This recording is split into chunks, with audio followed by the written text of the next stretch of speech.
In this video, we're going to talk about why it's not enough just to think about the products that you make or the services that you provide. Why you as a business leader or an entrepreneur actually need a warfighting or a combat mindset in leading the business. A lot of people live life thinking it's all about the marketing or the product or even the value that you provide. And those are important, critical actually. But what you need to be able to do as the leader of the organization is not only protect your organization, but gain leverage on the competition. You need to know when to attack and when to defend. And when you do this, what that enables you to do is dictate the terms of the market. So you can't just focus on the product. You have to focus on the opposition. In the Marines, you say, focus on the enemy. In the battlefield, in the boardroom, they might seem like worlds apart. One deals with budgets, the other one with bullets. But if you strip all of the details away, what you'll notice is the basic characteristics of each are identical. It's the same chaos, the same fog, the same lack of information, coupled with the need to make decisions in a time-sensitive environment. But most of all, the characteristics of warfare and business, the main one is you have opposing wills. You have somebody that's trying to take something away from you while you're trying to take something away from them. This, probably above all other reasons, is why you need to have a warfighting mindset. If this sounds good, consider liking and subscribing. I got more coming like this based on my Marine Corps experience as well as corporate. Appreciate that. Let's get going. Success is not guaranteed. That's not why you're there as the leader. Whether you're leading or commanding a group of Marines in combat, or just leading a business or starting a startup, your charge is to lead people through that uncertainty, fog, friction, to help them deal with the inability to decide on their own, to outmaneuver your competition or your opposition, and bring people back home alive, stronger, and victorious. And we could probably equate bringing people home alive with keeping their jobs. So let's dive into developing that mindset. Number one, shared environmental conditions, complexity, uncertainty, and friction. Remember, war is competition. That's the single most important distinction to make. In both war and startups or business running as usual, both have messy human systems, clashing interests, not just external, but could be internal as well. In fact, it is internal. And amidst all this, even if you're talking about the CEO or the commander or whomever in charge, no single person has total control of all of that. So you might say, well, that's obvious. When you have people, it's very complicated. But the decisions that you make throughout the day, though, they have to consider what needs to be done with the people that are continuously distracted, that misunderstand each other, and that are going off of completely different appreciations of what needs to be done or the goals. So if you're in a leadership position, think about what you emphasize during the day. Is it the internal head down, work on your desk projects for you and your team? Or is it taking a step back and making sure people understand what they're saying to each other and that they're going toward or they're progressing toward the same goals for the organization? Those are two totally different ways of leading and managing. You might not think when people disagree that it's a clash of wills per se. You might not think of people disagreeing as a clash of independent wills, but it really is because they have different goals. So they're going to take different ways to achieve those, and those ways, as much as possible, need to be synchronized and harmonious. In the Marine Corps, we study a guy by the name of Karl von Clausewitz, very famous Prussian strategist, who described war as a clash of opposing hostile independent wills. And hostile doesn't just have its place in warfare. Hostile has to do with what you and I are dealing with in the business world. Because you can swap the word hostile or violent for the word competitive, and there you go. You experience that every day. Markets are full of rivals, of competitors looking to steal your business, make your technology look like shit. It changed the game on you. And the environment is never going to unfold in a predictable way. And the reason is because you have people involved. And there's just too many factors to consider to try to predict. So we don't try to predict it. We try to thrive in that, thrive in the chaos. And that's why the Marine Corps' primary doctrinal publication, Warfighting, describes these warfighting concepts as applicable in warfare as they are to business and they are to coaching a sports team or everyday life. But if we can appreciate the need to thrive in chaos and that chaos is the normal state, then what we do on a daily basis or a weekly basis is more than just getting that work done on our desk. It's about preparing the team to make decisions under pressure, to make decisions without complete information. And you set the example of that as the leader too. And something I like to think about is even the most administrative task on your plate or your team's plate, it's going to take some time, right? So make sure that the time spent on something is administrative or seemingly insignificant as it may seem. It's that same time could be used as something decisive to strike against your enemy or to act against your competition, steal some sort of initiative away and work against them. So have a mindset that every muscle movement matters in the organization. Is it worth the time to do it? Think about this for an example. You have like company cookout. Maybe you got a 10-person organization. You go to the park, people bring their families. You're not just doing that to be a nice person. That's part of the reason. You're really doing that to bring the team closer together, to get them to know each other better, to be able to operate more in sync with each other, to understand each other on a deeper level. That's why you do those things. So that's what I'm talking about is you got to look at those activities with that in mind. It's all about the mission. It's all about gaining advantage over your competition in some way. And the part that you need to develop the team for is to be able to do all that amid stress, friction, uncertainty. So think of things in terms of gaining an advantage on the competition. And I talked mostly about the competition, which is kind of implies that we're talking about external, but it could be internal as well. You can't go through life thinking everybody has your best interests in mind. You should go through life thinking that people have their own interests first in mind. There are good people out there. Hopefully you're one of them that thinks of others, but it's not a good default mindset to have that people are looking out for you. You have to do that for yourself while being a team player.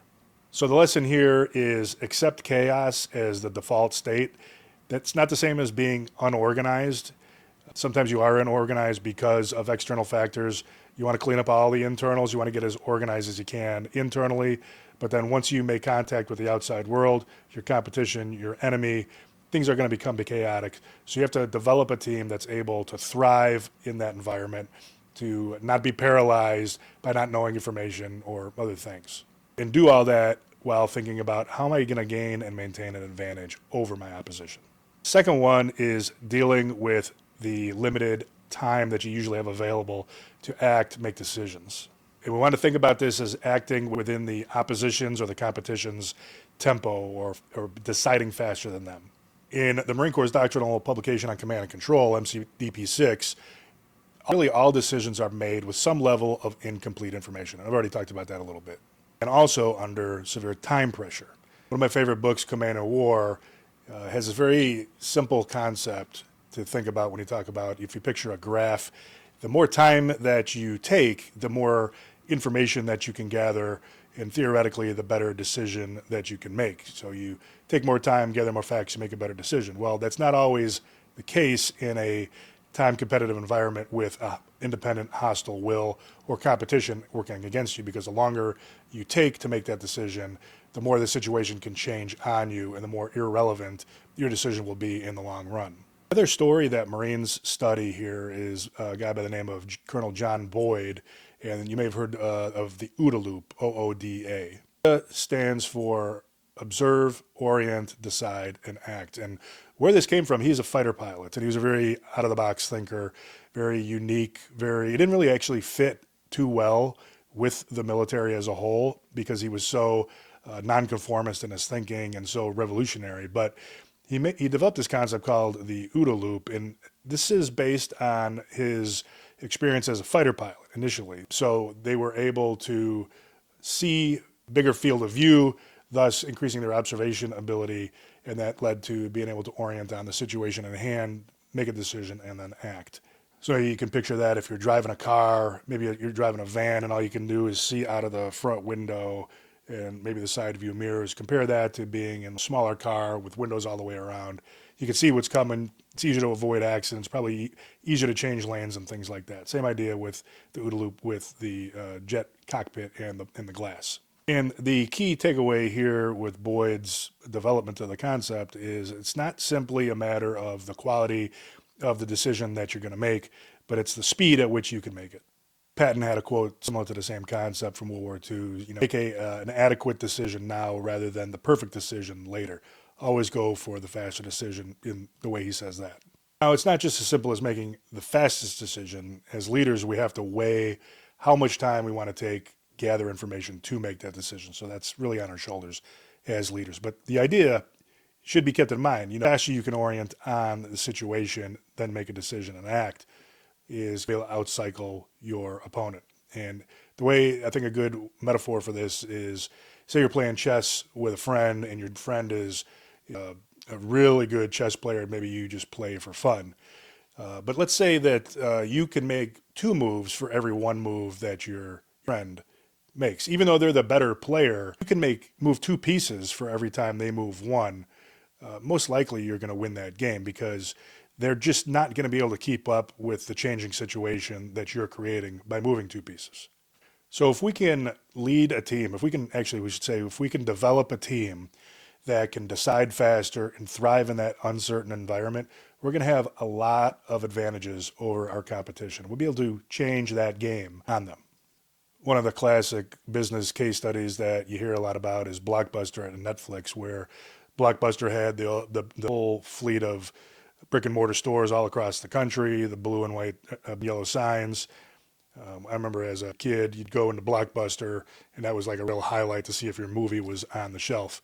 And then along comes Netflix, which essentially provides the same service, entertainment, movies in the house. And if you don't remember, Netflix started out by mailing CDs or DVDs to your house. You could order them online, and they'd come, and then you have to send them back. Well, while that was going on, there was the idea of streaming that service going on. And we know now that it was clearly a decisive change. I think there's, at this point, 2025, there is 1 Blockbuster store still around, but there were thousands before. So 1 change there, and then a lot of what you hear are talk of people hesitating to make the decision to switch to streaming, which is clearly what happened. I think it's a lot of times unfairly criticized, though, because you got to think in publicly traded companies, there's a lot of people making decisions and shifting away from the stores, shifting away from the hard tapes and DVDs on the shelves to a streaming method with the internet still relatively coming online and people trying to figure out the use. The speeds weren't that good. That's a pretty risky decision. So we know now, though, that's a good example of when you have a kind of a revolutionary technological change. In this example, you have to be bold and go with it. But another example I got a little bit later where you might have made the same decision, however, that one did not work out for the opposite reasons. So the lesson here is we want to develop teams that can operate in a fast-paced environment, deal with uncertainty, and probably more importantly, they understand the importance of time in making decisions and executing their tasks. A few things you can do, open communications. Something that probably won't happen on its own that you can bring to the team, though, are after action reviews. After a big project or after something is launched, you as a leader, you bring everybody together to talk candidly about how things went, what could have been better, and what we're going to do better next time. Number 3 is the human element, or people before platforms. Software, technology, or in the case of warfare, weapons are only enablers. People are what make everything happen. Said another way, people are the ones that decide the outcomes. Marines have a saying, with all the technology out there now, the deadliest weapon is a Marine and his rifle, which is kind of a cultural thing, actually. But you kind of see where that's going is you can't really replicate the power. You can't replicate the power of the human mind. So that's kind of what it's representing is you have a person with the ability to think and some, in this case, a weapon. Even though it's not the strongest weapon out there, it's really emphasizing the importance of the mind. You need to as well.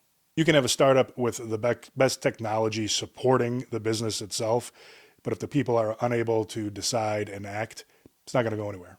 And something that I like to tell leaders is if you only have a limited amount of time, which is usually what's going on when you're a leader, you want to take a look at what options to spend your time, those options are, and you want to choose things that have to do with people over things or technology. Because when you invest your time in people, the time and energy and support that you put into them and turn that into exponential results.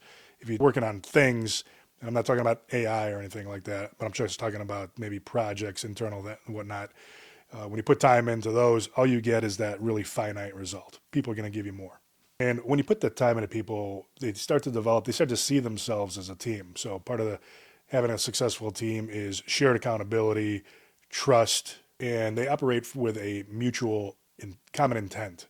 Commander's intent is something I've talked about before, is when the leader not only says what needs to be done, or like picture that as the mission, but you're giving like the overarching purpose. Kind of like Simon Sinek's book, Start With Why. When people know the bigger purpose, they're able to contribute in a bigger fashion, bigger manner. One of my favorite people to study these days is General U.S. Ulysses S. Grant from the late or mid late 19th century, famous Civil War general, and so went on to become a two-term U.S. president, but came from very humble beginnings, which is really why I like his story. But there's a story in the Mexican War, which was 15 years before the Civil War, American Civil War. Grant noticed really two different types of leader on the battlefield. One was the kind that wanted to get out there and see things for themselves so that they had the best possible understanding, and then brought that information back and make decisions that way. And then there was the other one who had a large, robust staff around them, very analytical, and made decisions that way. So neither is better or worse in and of itself. It depends on the situation at hand. But in combat, you really, and in business, you need to have that fast turnaround of decisions. So something that pressed upon him early on in his career, as he went on to command the Union armies, he's known for having a very small, robust staff in terms of skill. So people that he knew personally, had worked with, he kept a lot of the same guys around him, and there was not a lot of overanalysis. Interestingly, one of the things that was known for his whole life, maybe not a lot of people know about it, he was a really avid horseman. When he was a little kid even, he was really good horses. So he was known throughout the Civil War as personally going on reconnaissance by himself with small amounts of staff with him. But the idea is that he personally saw what was going on, the situation that he needed to make a decision on. Now, he wasn't doing things himself. So you have seen people who get themselves involved in things that they don't probably need to be as involved as they are. And it actually slows things down. That's not what I'm talking about. This is gathering an appreciation for what things are really like, using that information and making a decision. The other story that I have in mind here when I'm talking about people, if you read about SpaceX or Elon Musk even, like the people that work in SpaceX, they don't see themselves as these siloed, small little cells. They see themselves each as accountable for the successful launch of these rockets and the development and the engineering of the systems themselves. And that's really a function of the culture. That just proves it. So you can now earlier get to work on finding the solution out. But you can see too, though, if you have a team that is overly bureaucratic, overly self-focused, conservative, you can get pretty far along and spend a lot of money without finding out those problems until really late in the game, when you've lost time, your people are turning over, and you spend a lot of money. So that's one cultural story. A lot more to SpaceX and Elon Musk than what I just said there, but it's one aspect of it. And the takeaway for this part here, though, when we're talking about people, is when you're hiring, you really want to try to gauge the resilience of people and their tenacity and their ability to hang in there when things are not going well. And you want to try to gauge how comfortable they are with uncertainty. And you want to ask them questions like, what environment do you like working in? And tell us a story about a time where you had to make a tough decision, you didn't have enough information. And then they tell you and they say, well, what did you lead? What did the leaders around you, how did they react to that? Were you doing that? Or more importantly, if you're a senior leader, how did you support your people when they made decisions with lacking information? And really the kicker there would be to ask, when they made the wrong decision, what did you do? And see what they say. Even now, 2025, with AI really ramping up and having a lot more importance and finding its way into a lot more things that we do, a lot of the tasks that you would hire skilled people for, are probably going to go away, or they're going to evolve, we'll say. So these judgment related skills and intuition and planning, these are going to be more importantly the skills for the future workforce. Fourth one is mission command philosophy, which is all about empowering people to act in the absence of instructions. And what mission command does, or you could call it decentralized leadership, is it marries execution and intent, meaning people act on what they know to be your desired end state more so than waiting for you to tell them do this, that, and the other. And in combat, the commander's intent finds its way into every order or written order that's given on the battlefield. You have your situation talking about the enemy, you have the mission, what do we need to do? Then you have your commander's intent, which is saying essentially, this is why this is important. This is generally how we're going to approach it. And then when the battle's done, here's what we want things to look like on the ground. And the importance there is if the situation totally changes on the people doing the fighting, knowing that they can still make decisions that help them to achieve the mission or achieve the intent, because the mission might change. Kind of let's seize this here on the left because it's important to get observation over the valley to the north. So you start going up this hill, you realize there's no enemy on this hill, there's enemy on that hill. Well, what do you want people to do without being told? Come down over here and then secure this hill so we can still gain that observation to the north. It has nothing to do with just being told to take this hill. It has to do with the overall purpose of the operation. So you want to be able to express what you want the team to do in those terms. You want to give people enough information to make those decisions to keep things moving forward. And for a lot of leaders, probably, the hard part is not just saying that, but the hard part is relinquishing a little bit of your personal control on the situation. So for example, you can't really have successful empowered execution, mission command, commander's intent, intent-driven execution, insist on being involved when any little thing takes place. Be involved when the right things or certain things change, but not everything. And obviously, you have to decide where the cutoff is for that. Amazon has this idea, not an idea, concept, or its operating concept called the 2 pizza teams. And the idea here is, and I think this comes from Jeff Bezos directly, is you need to have a tasked out team can't be fed with at least at the most 2 pizzas. So 5 to 8 people, small task force that come together to accomplish certain things. And the idea here is when you keep things small, you're more agile. You can imagine if there was only 5 to 8 people in your organization, the amount of bureaucracy that you would need to run the organization is probably pretty small because you can see everybody all the time. It's as you grow, and Good to Great does explain, and the purpose of bureaucracy is bureaucracy exists so that the larger organization, most times it's larger, the organization does what it needs to do, and it's a way of enforcing that. So, you've experienced, you have to have this person sign something and that person sign something, and you think probably that's pretty stupid. Well, it's in place for a reason. It may be overdone, which is a lot of times what we assume is the case, but it's in place to control, to ensure a certain result. But when you have a really small team, 5 to 8 people, inherently there's going to be less bureaucracy because you can understand each other a little bit better. The other thing that happens, like you're clear a lot more clearly, it's easier to pressure people to take ownership of things as well. It's harder to hide is another way of saying it.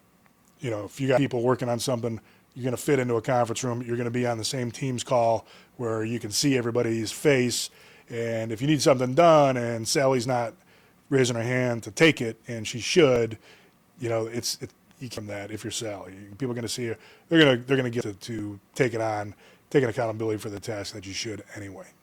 Related is when you have a smaller team, complexity should be severely reduced because complexity has really 2 aspects the way I look at it is. One is the actual stuff that needs to be done. So if you're implementing a new system, if you're launching a new product, the more people and the more attributes you have and the more features, it becomes complex, particularly on the people side, because in order for things to be successful, people need to be able to communicate clearly and be in tune or sync with each other so they're talking about the same things, which is really hard to do. On the other hand, you can reduce with a smaller team because there's just not that much stuff to coordinate, most likely. In other words, everybody can hear everything that needs to be said on a daily basis, probably. Ownership and accountability, talked about that. Harder to hide, easier to say. It's easier to keep track on everybody's got two things to do, or one person has 15 things to do, and then there's two people at the end not doing anything. You can distribute that work a little bit more easily. It's obviously easier, and then it's easier to communicate your intent to a smaller group. So you don't have this big hierarchy where inevitably people have divergent interests and concerns and divergent goals, even in an organization. When it gets too big, your incentive in structures, for example, the sales team is incentivized to do things a certain way. Your engineering team is this way. Your operations team is that way. Marketing yet another way. It gets too big. All these things, to bring those together, to synchronize them, to get the unified action is really hard to do. Smaller teams, not so much. So the lessons here: the bigger the team, the more complexity you possibly will introduce. So if you don't need a big team, you're gonna have complexity disadvantage there. And then, but you're talking about complexity a lot, but it's important to realize that when you make things complex, you may think that you're covering all the bases and preventing all of the problems from happening. And it might be the case that that is possible, but what you're also doing is you're introducing a lot of complexity where the idea that you have in your mind, everybody else has to have that same understanding for that to be effective that way. And then think about this: you don't need more people, you need more clarity. So think about how you're going to communicate your intent to the team. How are you going to give them a basic structure of why what we're doing is important, some guidance on how you see it unfolding and what you want success to look like? How are you going to communicate that to people on a daily, weekly, monthly, or maybe even annually or quarterly basis? Number 5 here is the ability to adapt to the situation at hand and exploit. Exploit is kind of a negative word, a pejorative term, but exploit really means when you have an advantage, you press that advantage ruthlessly. So you do more of what works and less of what doesn't, which sounds obvious, but a lot of times what we do throughout the day is we reinforce failure. So we're working with the person that just can't get things right, or just they need so much extra attention because they complain or whatever. That is not reinforcing success or exploiting success. Exploiting success would be your star performers. You just pile on, you give them more, you reward them more, not just give them more, reward them more, but you give more responsibility and you accentuate things that are working. And there's almost an infinite number of wartime stories that could illustrate this. One of the real famous figures that we all study in the Marine Corps is Erwin Rommel, German leader, World War I and II, very bold, audacious commander, known for being entirely flexible on the battlefield. So you have an initial plan, you're big on planning, but you have an initial plan, and once the battle starts to unfold, you can see where the strengths and weaknesses of the enemy are, and you don't attack the strength, whereas you might think you do because you want to reduce their force. You attack their weakness so that you can get through the line, you can get into the enemy's rear areas, you can cause a lot of chaos and confusion. So reinforcing success there. But there's a kind of a neat story that occurred when COVID hit, and maybe you are aware of it. A lot of distilleries changed their process to not produce alcoholic drinks. In fact, the demand for that was down a bit. The bars were not open, but a lot of distilleries changed their process to make hand sanitizer because remember, if you remember, everything was sanitize your hands. Everything was, the masks was one. The sanitizer, the stocks quickly were depleted because you used it for everything. And you can imagine in the United States, if you remember those like addresses that the president, all the statistics of how much of what was being done. So you can imagine being a small business and you've got overnight, because of your ability to exploit a situation in front of you. Granted, you didn't go into business to make hand sanitizer, but you have an opportunity that presents itself.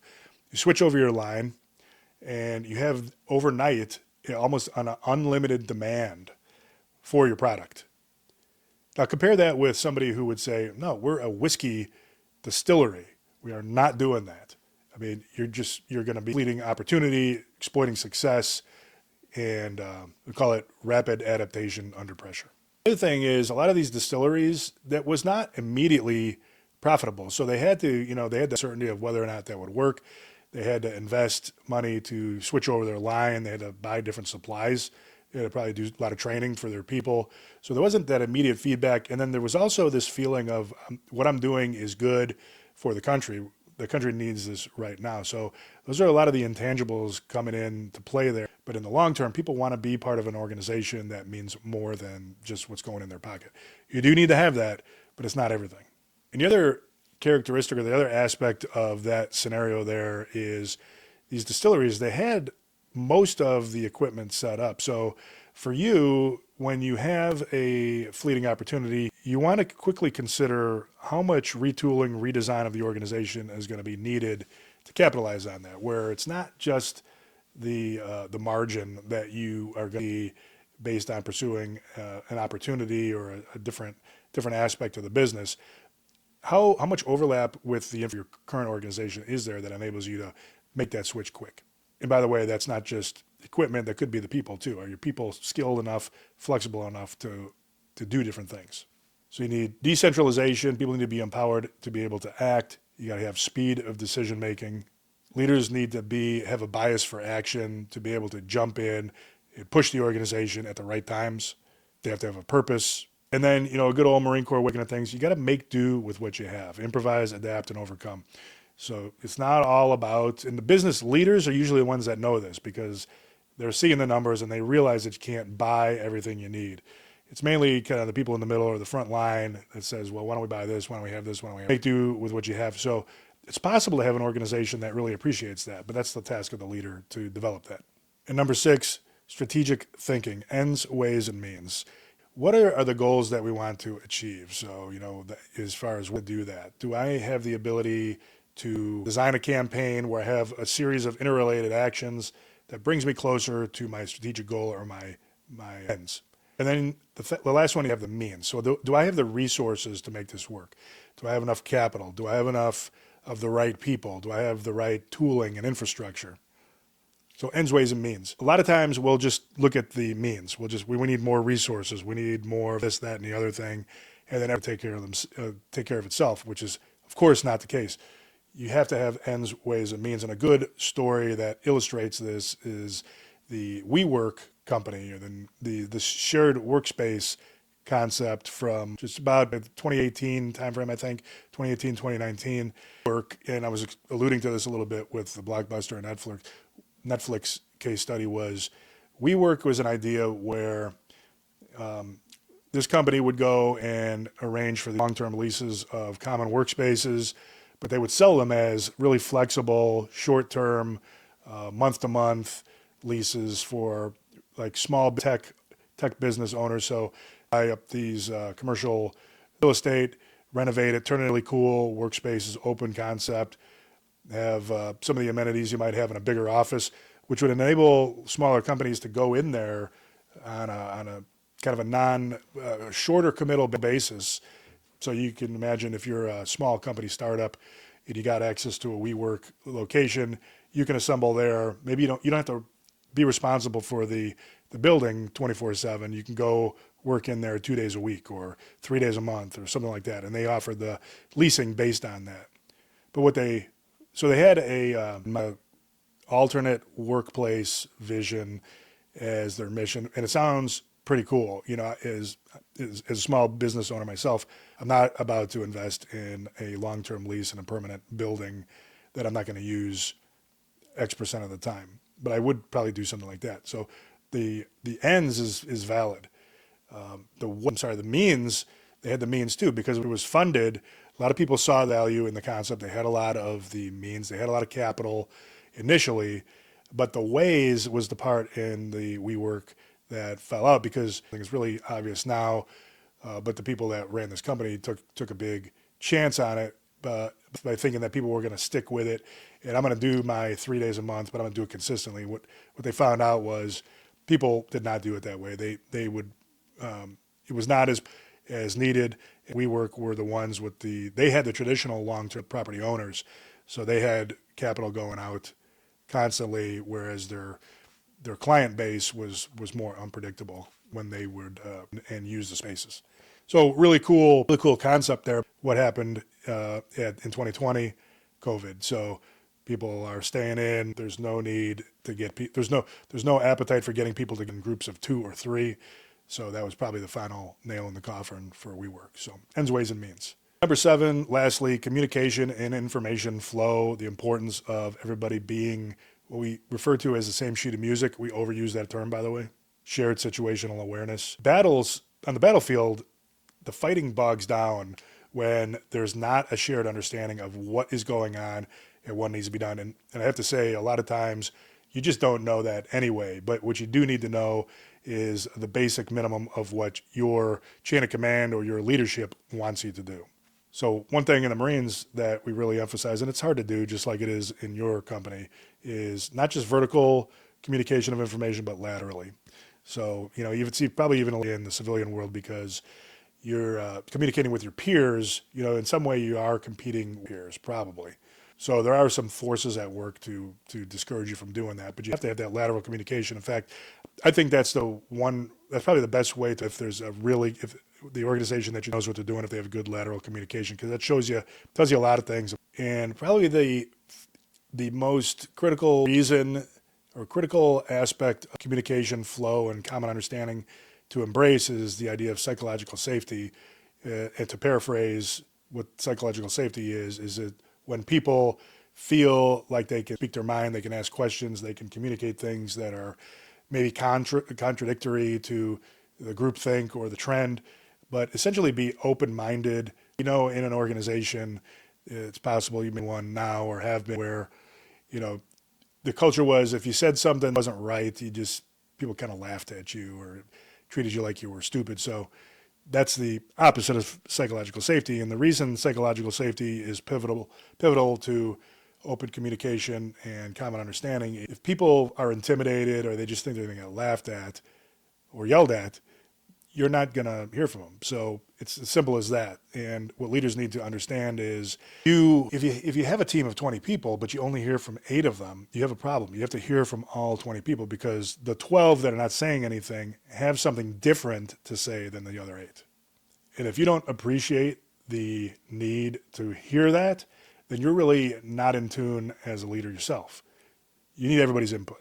Doesn't mean you're going to take everybody's input, but you want to hear as much, because somebody saw something on the manufacturing line that you want to know about. But if you don't foster the environment, you're never going to know about it. And how do you get psychological safety? You hear the expression a lot: lead by example. You as a leader, you have to set the example. You have to treat people in a way where they can bring you good news, bad news, and everything in between. And the way you react to it is appreciative. If focused on the information that they're conveying to you. If it's bad information, maybe you're going to get upset, but you can't be upset with them. And you have to practice what you preach. So if you say, I want to know what's going on, I want open communication, I'm laughing because in the Marines, I remember this, if you don't want to hear what the has on their mind, don't ask, because they're probably going to tell you. And you want something like that in your organization. I mean, bottom line is you're either going to assume people have the best interest of the team in mind, or you're going to assume the opposite, which is people are just trying to get over and grab their paycheck and go home. And most likely your organization has not deteriorated to quite that level. You're in between. So it's always better. You got to give people the benefit of the doubt and assume that they want to be good and do good things and treat them that way. All right. In closing, and again, if this is interesting to you, is helping you think through how to lead your business, your startup, or if you're a military person, if it helps you, consider subscribing, liking this video, put a comment in there so I can get some more targeted information out next time.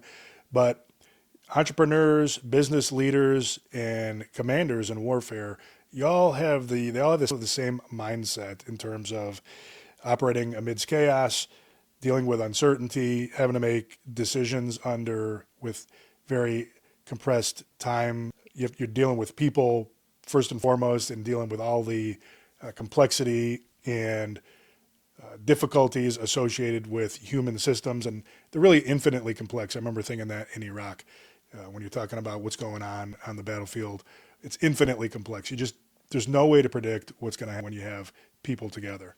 So you have to be flexible-minded enough to deal with that as a leader. But mission command, or a term that I did not use in this one, is maneuver thinking.